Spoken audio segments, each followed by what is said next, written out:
አሁን ሙስሊሞች ደግሞ ሰልጥነው ሞተው የመጀመሪያው ሃይማኖት ሙስሊም ነው። እናንተ እኮ ክርስቲያን የምትሆኑት ከ40 ቀን በኋላ ነው። እስከዚያ ሙስሊም ናችሁ። ስለዚህ የመጀመሪያው ሃይማኖት ሙስሊም ነው ይሉኛል። ለዚህ መልስ ልስጣችሁ።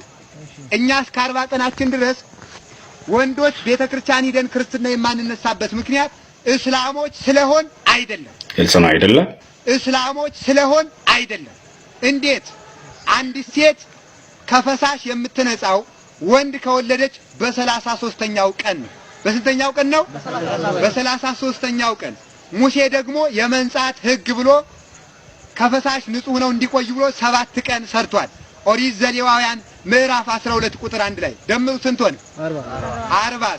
ግልጽ ነው አይደለ? ስለዚህ ወንዶች ከ40 ቀናችን የምንጠመቅበት ምክንያት ጭራሽ ከፈሳሽ ንጹህ ነን ለመግባት የጌታ ደም በሚፈስባት አማናዊ በግ ኢየሱስ ክርስቶስ በሚፈተትባት በቅድስት ቤተክርስቲያን የፍጡር ፈሳሽ እንዳይፈስ የሴቲቱ ደም ሳይቆም ከፈሳሽ ሳትነጻ ቤተክርስቲያን እንዳትገባ ስለ ቤተክርስቲያን ክብር ነው እንጂ ሙስሊሞች ስለሆነ አይደለም።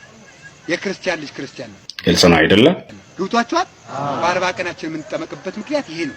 በሌላ አባባል አዳም በ40 ቀኑ ገነት እንደገባ የገነት አምሳል ቤተክርስቲያን አለች።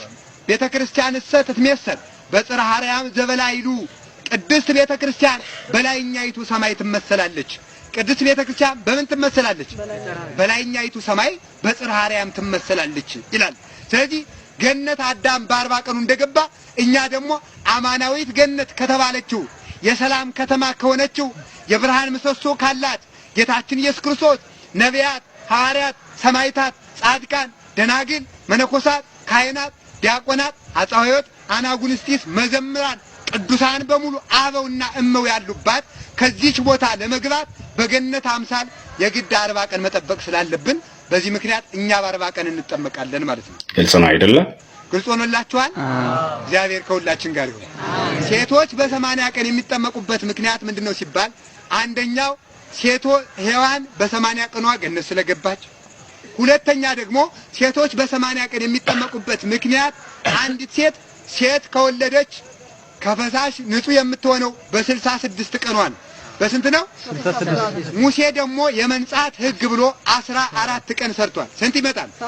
ስለዚህ ከፈሳሽ ንጹህ ስንሆን ንጹህ ሆነው እንዲገቡ በዚህ ምክንያት በ80 ቀኖች ክርስትና እንነሳለን።